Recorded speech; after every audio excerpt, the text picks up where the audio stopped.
Extension tubes are hollow spacers that sit between your camera body and the lens to increase magnification. They contain no glass elements, so they push the lens further away from the sensor and allow photographers to focus closer and also see the tiny objects much bigger.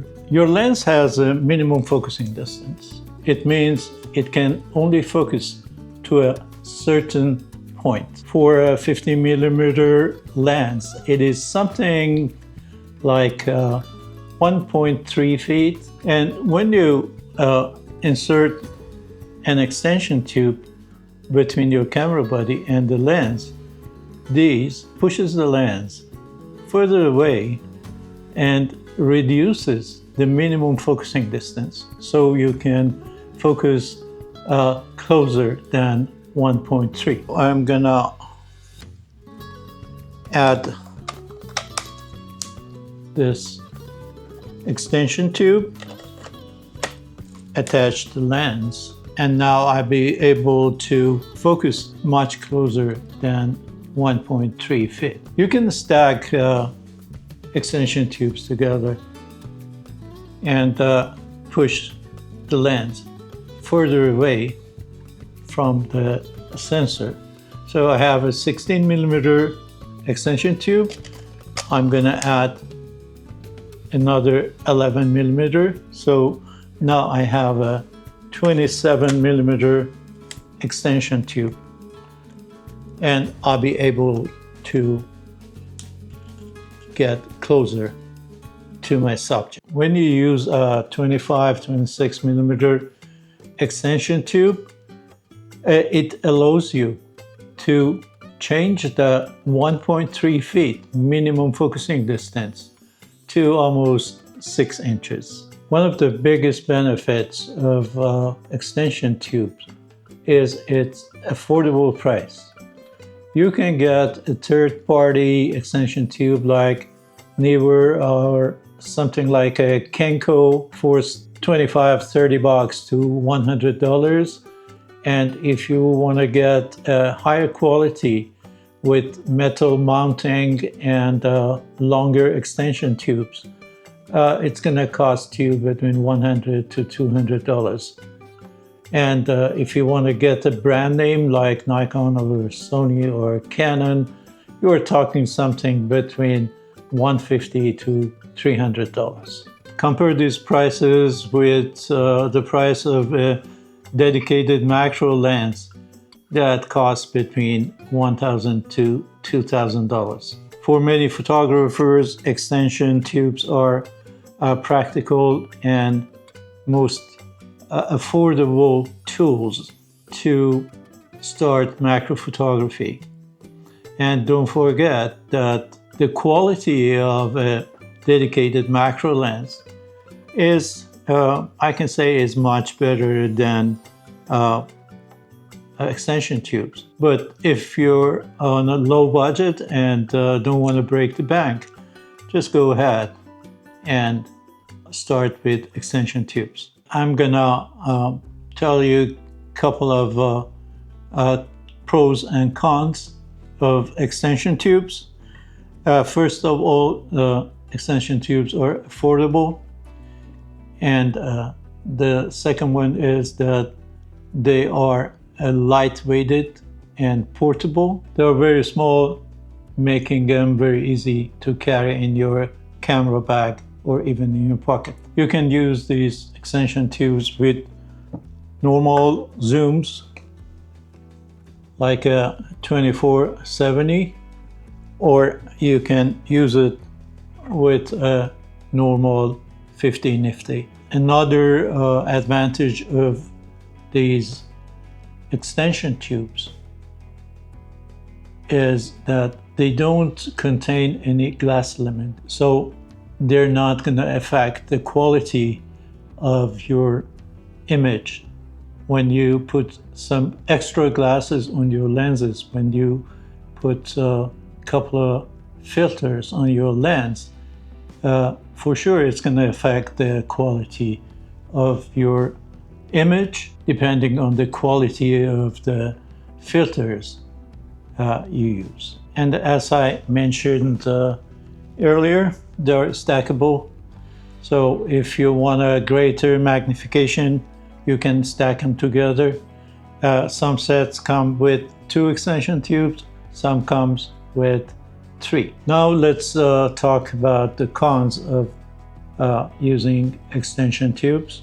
By increasing the distance between the lens and the sensor, you're going to lose some light. And therefore, maybe you need a higher ISO and also a wider aperture to compensate for the light. And another challenge is the shallow depth of field. The more closer you get to the subject, your DOF, or depth of field, is going to be shallower. If the DOF is too shallow, you might need to focus stack, meaning that you take many shots and then on a software you put them together and make one sharp image. Another problem with these extension tubes are that when you use them on a wide angle lens like 28mm or even the 50mm, you have to get very close to the subject. And when you get very close to the subject, the problem is that your body or your camera or your lens is going to block the light. And it's very hard to light your subject. I rather use long focal length, maybe something like 85 or 100. Then I have enough space to control the lighting, either if I'm using the natural light or using speed light or a strobe. When you use these extension tubes, your autofocus might get slow, especially if you stack a couple of these extension tubes together. And I'd recommend that you use manual focusing. And as I said, don't forget that the focal length of the lens that you're using is very important.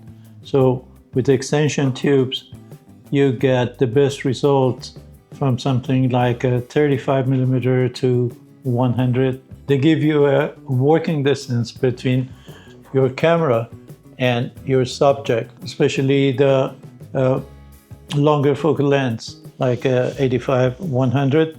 They give you a greater working distance.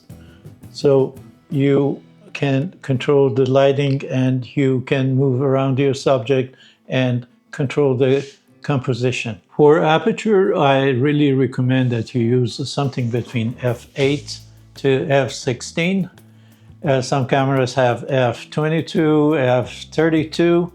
Don't use those f-stops because diffraction is going to soften your image and you're not going to get a sharp image. If you want to know more about depth of field or DOF, watch this video of mine.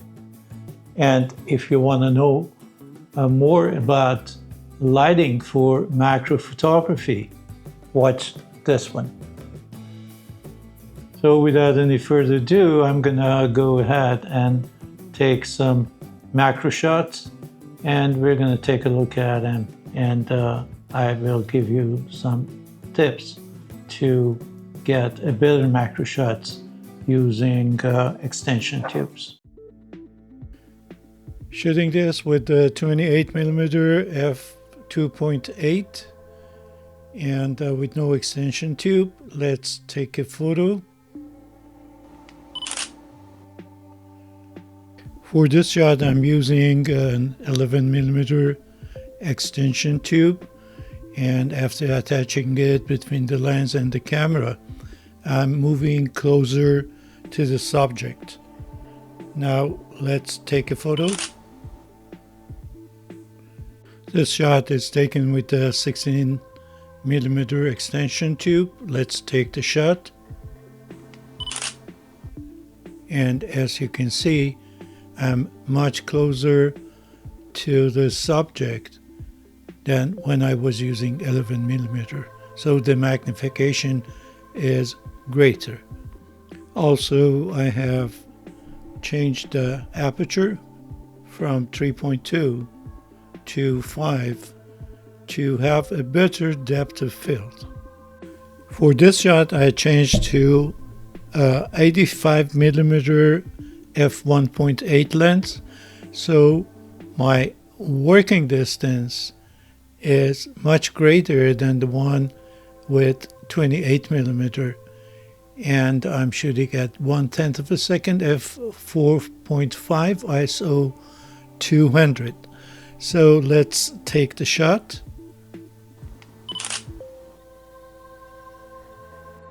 This one is shot with 11 millimeter extension tube, and you can see the magnification is greater compared to when I used no extension tube.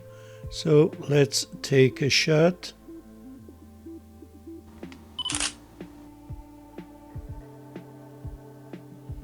For this shot, I used 16 millimeter extension tube and moved closer to the subject, shooting at 1/15 of a second f4 and ISO 200. And you can see by getting closer to the subject, depth of field, or DOF, is minimized and you get a shallower depth of field. So let's take the shot.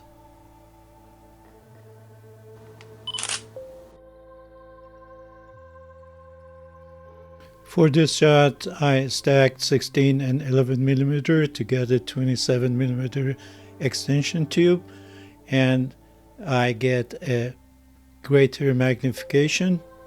Let's take the shot. You can see that at this magnification with 85 millimeter lens, the depth of field is even shallower compared to 16 millimeter. So you can use a narrower aperture to increase depth of field. Thank you so much, guys, for watching the video. I hope you found it useful. If you did, hit the like button and subscribe to the channel. I post a new video every week on Monday or Tuesday. So by subscribing, you won't miss any of the upcoming videos. If you have any question, I'll be more than happy to answer them. Just leave them in the comments, and it's gonna be my pleasure to reply to your questions. As always, take good care of yourself. Keep shooting. I'll see you soon. Cheers.